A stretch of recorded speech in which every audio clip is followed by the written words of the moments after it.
G'day, guys. Welcome back to Steelers Nation Australia. My voice kind of sounds a little bit better. Later on today, we're doing another live chat show with Steelers Dynasty Podcast doing the H2U Awards. Hopefully, I can survive that. But yes, I'm getting better each and every day. And so, our Steelers. I wasn't going to do a video today. I was just going to do a live, do a chat, do the podcast coming up with Bubba and Shane. But however, I saw this. The number one defense or team defense. And I know it's only been 3 weeks, but people out there, some fans out there, a lot of the AFC North fans are starting to come back and saying, oh, you only versus the Falcons. You only versus the Chargers. You haven't beaten anyone good yet. We're going to get that. That's going to happen. For sure. It's going to happen.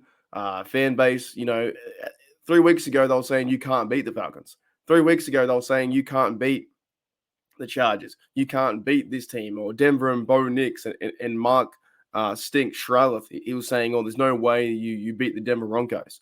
And here we are sitting 3-0, top of the division, still playing good football. Now, there's also been some moves. Then Corey Trice has gone into not injury reserve. I think actually he might have been on injury reserve. I think he pulled like a hamstring. And then James Pierre's been boosted up. They've now signed the right tackle.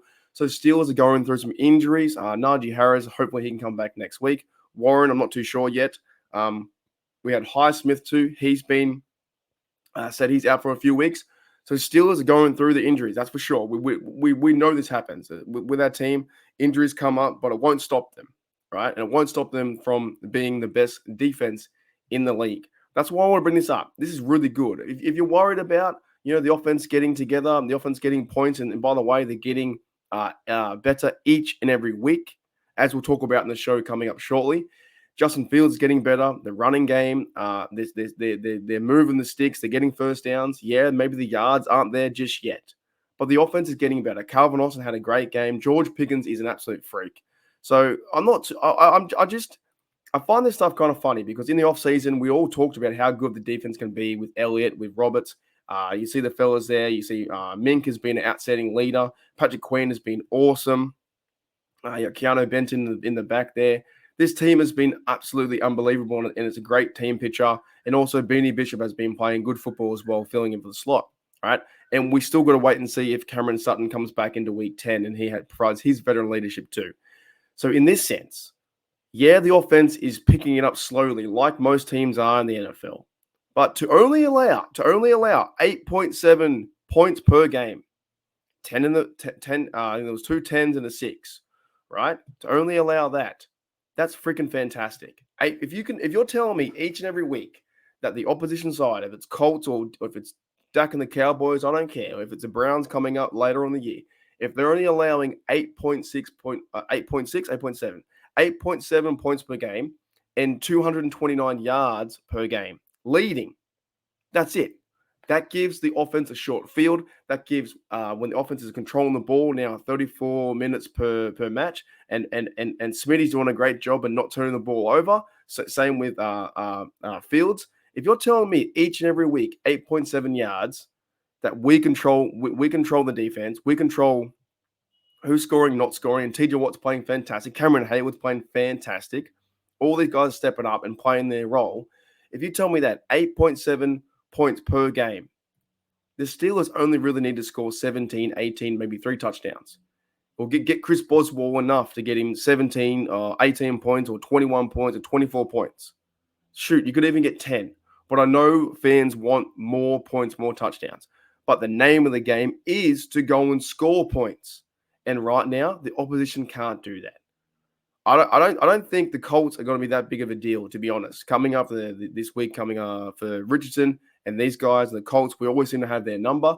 So you're telling me that they're going to have 14 points or 21 points? No, this defense is playing outstanding football, and we should all recognize that, and we should all give big props and big respects to the coaching staff, Terrell Austin, Mike Tomlin, Smitty, special teams, guys in defense. They're all stepping up. They're all playing physical football. I watched the game last night. The game last night was really fun, by the way, too. Great people in the chat. It was so much fun. And I appreciate everyone who helped, donos and all those kind of things, super chats and gifted. I really do appreciate it. And maybe I shouldn't be talking as much because I'm trying to get my voice back.